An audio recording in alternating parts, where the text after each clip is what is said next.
बच्चों, let's read the question. The question says that the ends A, B of a straight line segment of constant length C slide upon the fixed rectangular axis OX and OY respectively. If the rectangle OAPB be completed, then show that the locus of the foot of the perpendicular from P on AB is x to the power 2 upon 3 plus y to the power 2 upon 3 is equal to c to the power 2 upon 3. इस question में एक straight line है, straight line segment है of constant length C, उसके दो ends A और B जो हैं वो स्लाइड कर रहे हैं upon the fixed rectangular axis OX and OY. मतलब A OX पे स्लाइड कर रहा है और B जो है OY पे स्लाइड कर रहा है. अगर रेक्टेंगल OAPB को कंप्लीट किया जाता है तो प्रूव करिए कि जो locus of foot of perpendicular from P on AB है वो x to the power 2 upon 3 plus y to the power 2 upon 3 is equal to c to the power 2 upon 3 के इक्वल होगा. बहुत ही सिंपल सा question है. पहले हम की कॉन्सेप्ट लिख लेते हैं. पहला की कॉन्सेप्ट है कि अगर ये राइट एंगल ट्रायंगल है और अगर ये थीटा है तो इसको हम हाइपोटेनस बोलते हैं, इसको हम बेस बोलते हैं, इसको हम परपेंडिकुलर बोलते हैं. फॉर टाइम बिंग P से रिप्रेजेंट कर रहे हैं, इसको B से रिप्रेजेंट कर रहे हैं और इसको H से रिप्रेजेंट कर रहे हैं. तो यहाँ पे साइन थीटा की जो वैल्यू होती है वो P अपॉन H के इक्वल होती है, कॉस थीटा की जो वैल्यू होती है वो B अपॉन H के इक्वल होती है और टैन थीटा की जो वैल्यू होती है वो P अपॉन B के इक्वल होती है. दूसरा, एक ट्रिगोनोमेट्रिक आइडेंटिटी होती है sine square theta plus cos square theta is equal to 1. तो इन्हीं दो की कॉन्सेप्ट्स को यूज करके इस क्वेश्चन को सॉल्व कर लेते हैं. तो पहले तो हम एक रफ एंड डायग्राम ड्रॉ कर लेंगे. तो ये कोऑर्डिनेट एक्सिस है, ये एक्स एक्सिस है, ये वाई एक्सिस है. ध्यान से देखिएगा, एक लाइन सेगमेंट है जिसका एक एंड ए है और एक एंड बी है. क्वेश्चन में दे रखा है कि ए जो है वो OX पे स्लाइड कर रहा है और बी जो है OY पे स्लाइड कर रहा है. वैसे ही हमने डायग्राम भी बनाया है. फिर कहता है कि अगर एक रेक्टेंगल OAPB कंप्लीट किया जाता है, ये OAPB कंप्लीट हो गया, ये O है, तो ये प्रूव करना है कि locus of the foot of the perpendicular from P on AB, P से जो AB पे foot of the perpendicular drop किया जाएगा, मान लीजिए ये फुट ऑफ द ये परपेंडिकुलर ड्रॉप किया जाता है, रफ एंड डायग्राम है, ये चीज ध्यान में लेके चलेंगे. तो उसका जो लोकस है वो क्या होगा, x to the power 2 upon 3 plus y to the power 2 upon 3 is equal to c to the power 2 upon 3. तो इसको हम इससे भी मैच कर देते हैं. इसको हम मान लेते हैं m और इसको मान लेते हैं n और मान लेते हैं let angle BAO is equal to theta. इसको हम थीटा मान लेते हैं. देन अगर हमको OA निकालना होगा, अगर ट्रायंगल OAB में अगर आप ध्यान से देखेंगे, इन ट्रायंगल OAB cos थीटा क्या हो जाएगा, cos थीटा हो जाएगा base upon hypotenuse that is OA upon AB, OA upon AB. तो यहाँ से OA को क्या लिख सकते हैं, OA can be written as AB cos theta और AB की लेंथ दे रखी है C, क्वेश्चन में दे रखा है line segment of length C, तो C cos थीटा के इक्वल हो जाएगा. तो OA को हम C cos थीटा लिख सकते हैं. Then OA will be C cos theta और AP और OB दोनों इक्वल होंगे, तो उसके लिए हमको साइन लगाना पड़ेगा. In triangle OAB sine theta क्या हो जाएगा, साइन थीटा हो जाएगा OB upon AB, OB upon AB. Again OB की जगह पे क्या पुट कर सकते हैं, नॉट OB की जगह पे, AB की जगह पे C पुट कर सकते हैं, तो OB हो जाएगा C साइन थीटा के equal, OB will be equal to C sine theta. तो OA C cos थीटा के इक्वल हो गया और AP और OB दोनों सेम लेंथ के हैं क्योंकि रेक्टेंगल है, तो रेक्टेंगल में ऑपोजिट साइड्स जो होते हैं वो इक्वल होते हैं. तो AP और OB जो हैं वो दोनों इक्वल हो जाएंगे और दोनों C साइन थीटा के इक्वल हो जाएंगे क्योंकि AB जो है वो C के इक्वल था. अब मान लेते हैं जो हमने अजम्पशन करा है वो लिख लेते हैं, late M be the foot of the perpendicular from point P on AB. मतलब P से जो परपेंडिकुलर ड्रॉप किया गया वो AB को पॉइंट M पे मीट कर रहा है, ये हमने मान लिया. और ये भी मान लेते हैं late MN is perpendicular to OX, और MN को हमने परपेंडिकुलर मान लिया OX के. ठीक है, अब M के कोऑर्डिनेट्स मान लेते हैं अल्फा कॉमा बीटा. क्योंकि उसी का तो लोकस निकालना है।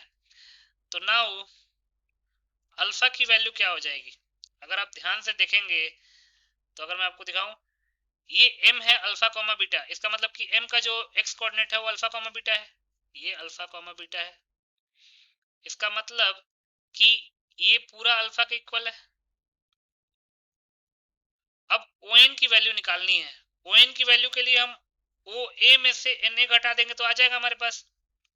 तो लिख सकते हैं alpha can be written as ON और ON can be written as OA minus NA। अब OA की जगह पे हम क्या पुट कर सकते हैं, C cos theta, C cos theta minus NA की जगह पे क्या पुट कर सकते हैं, अगर आप ट्रायंगल MNA में जाएंगे, इन ट्रायंगल MNA अगर आप cos थीटा निकालेंगे तो cos थीटा की वैल्यू क्या आएगी, an upon m am, an upon am। तो यहाँ से an क्या आ जाएगा, am cos थीटा, या फिर na can be written as ma cos theta.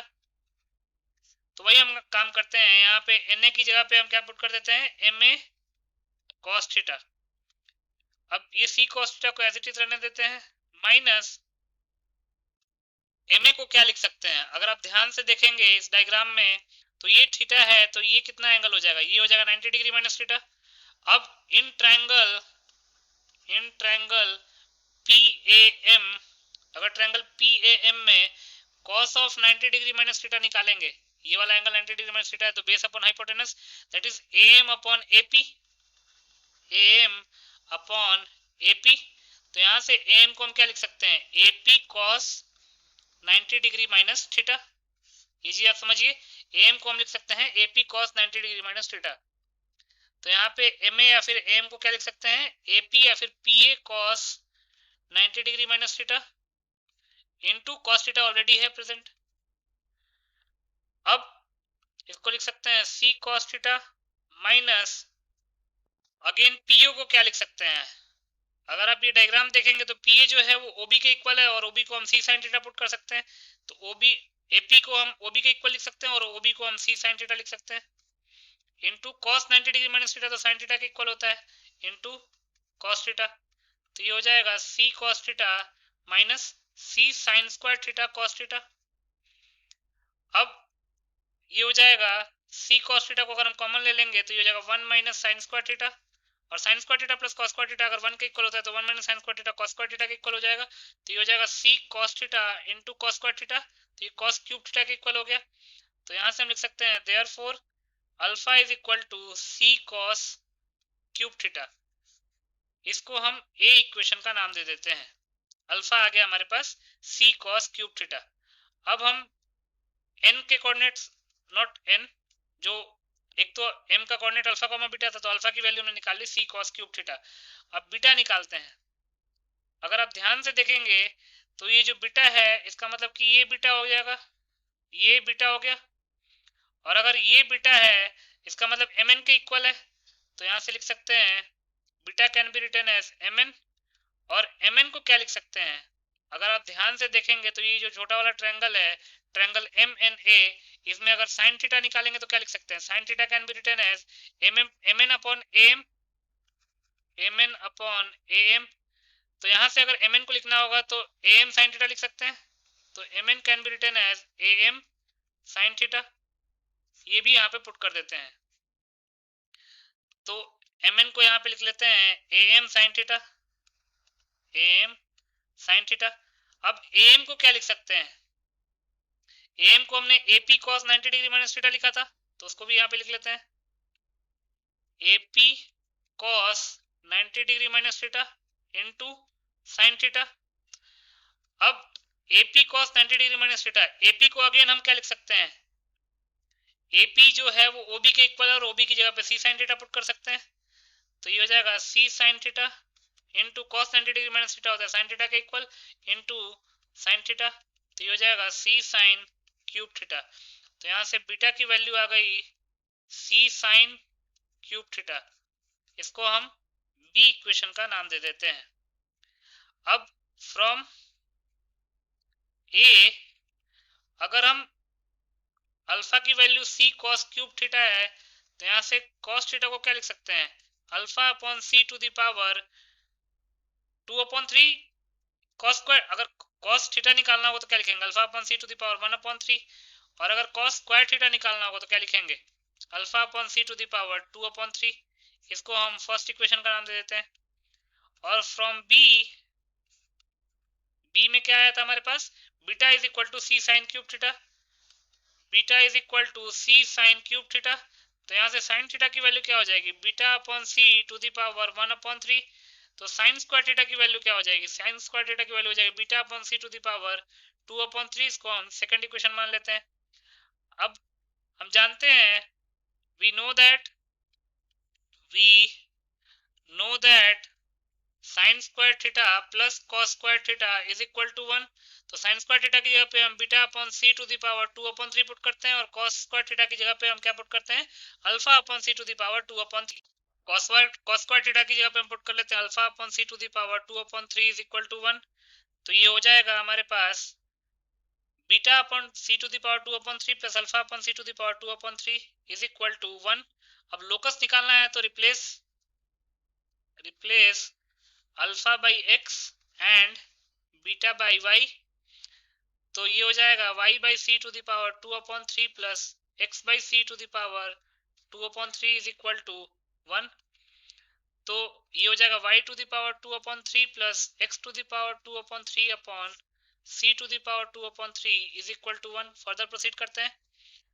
तो जो इक्वेशन है वो हमारे पास आ जाएगी x to the power 2/3 plus y to the power 2/3 is equal to c to the power 2/3, thus proved.